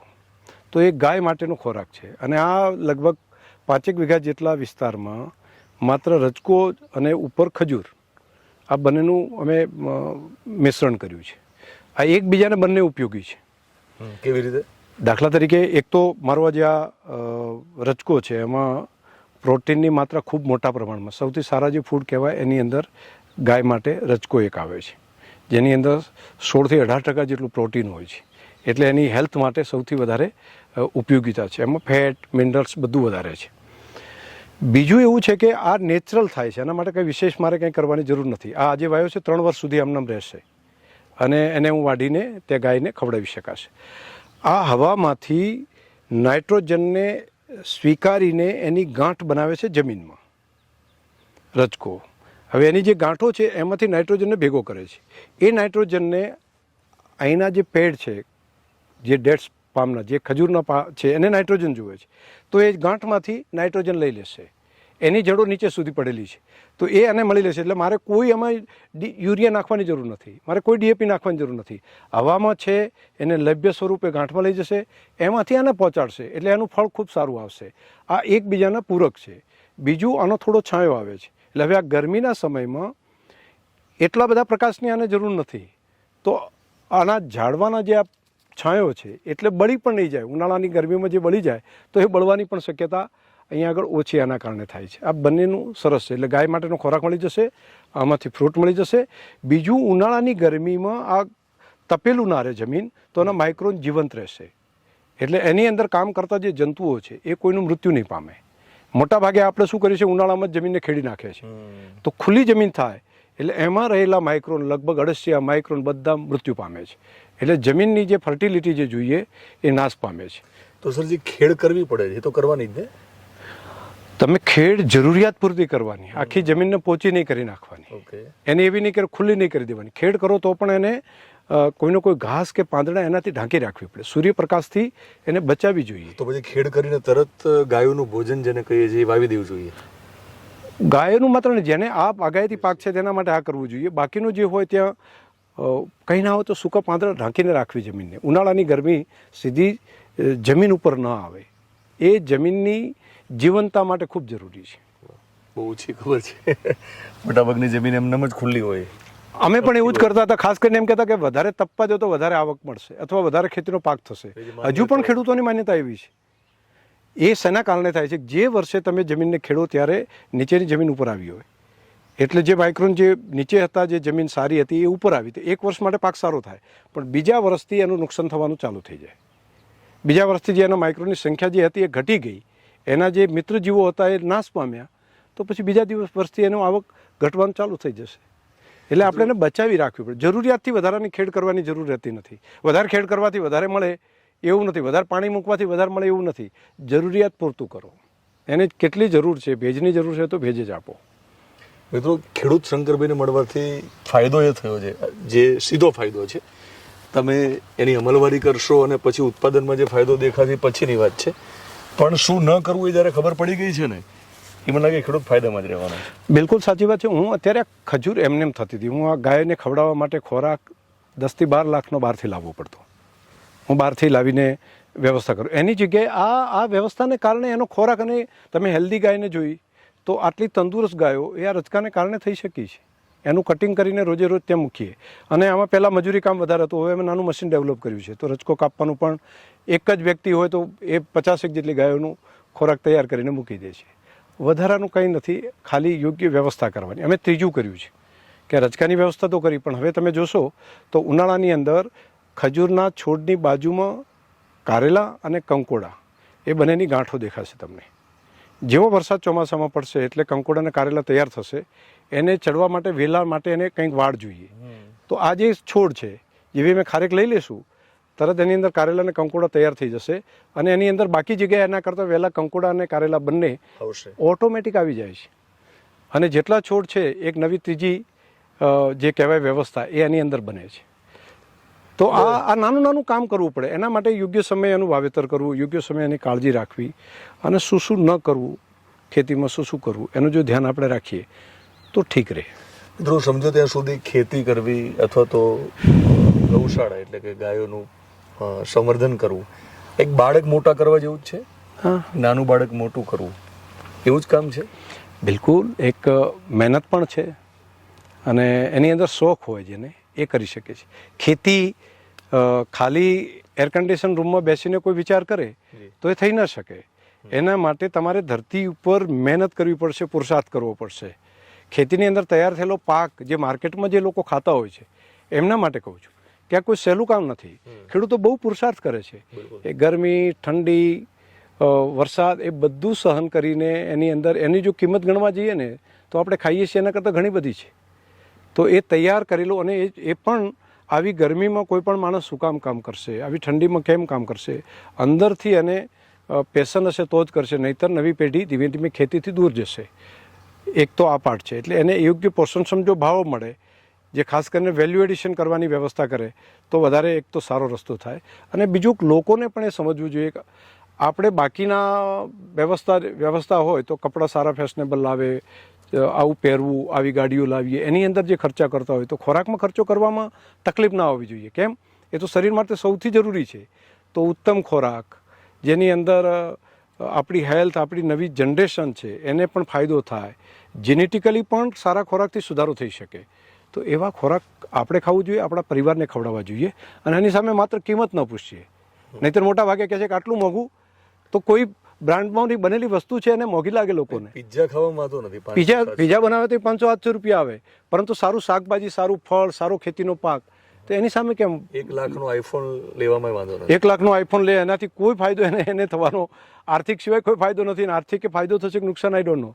પણ આ તો ખરેખર આપણને આપણા હેલ્થ માટે સૌથી પહેલું શરીર પ્રાયોરિટી આપણું હોય, તો આપણા શરીર માટે સારો ખોરાક અને એના માટે ઉત્તમ ગુણવત્તાવાળું ખાવું એ ખૂબ જરૂરી છે આપણા સંતાનો માટે, આપણા પરિવાર માટે. એના માટે પછી કિંમત સામે ના જોવું જોઈએ, ખેડૂત કેમ આટલા ભાવ લે છે. ખેડૂત હજુ વધારે ભાવ લઈ શકે કેમ કે એની મહેનત એટલી છે, એનો પુરુષાર્થ એટલો બધો છે, અને તો જ એ ઉત્તમ ગુણવત્તાવાળું લોકોને આપશે.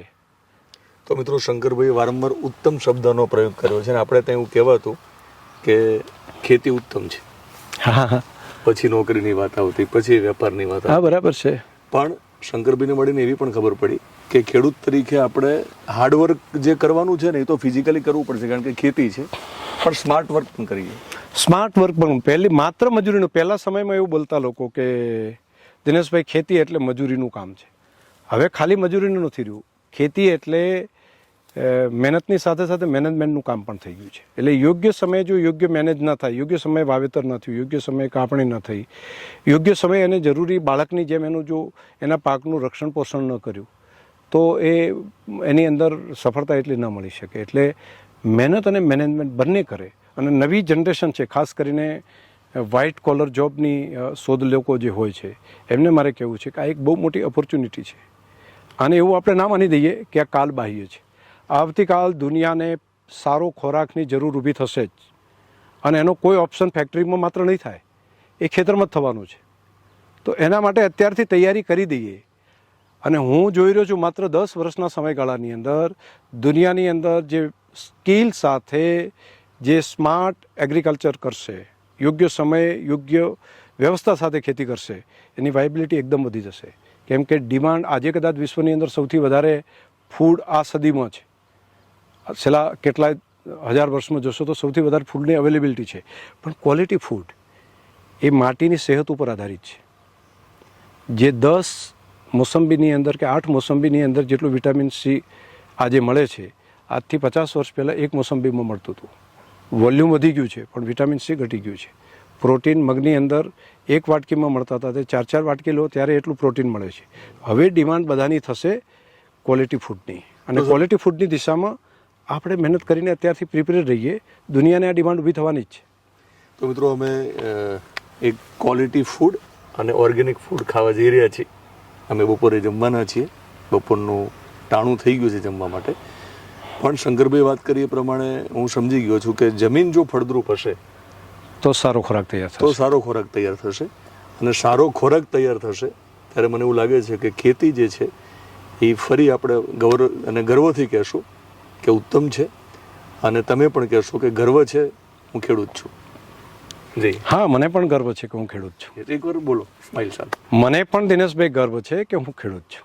કે હું પહેલી વાર એક ખેડૂત શંકરભાઈને મળ્યો છું. મોટા ભાગે રાજનેતા શંકરભાઈને મળવાનું થતું હોય છે, ડેરીના ચેરમેન તરીકે મળવાનું થતું હોય છે. આજે ખેડૂત શંકરભાઈને મળ્યો છું. Thank you Dineshbhai.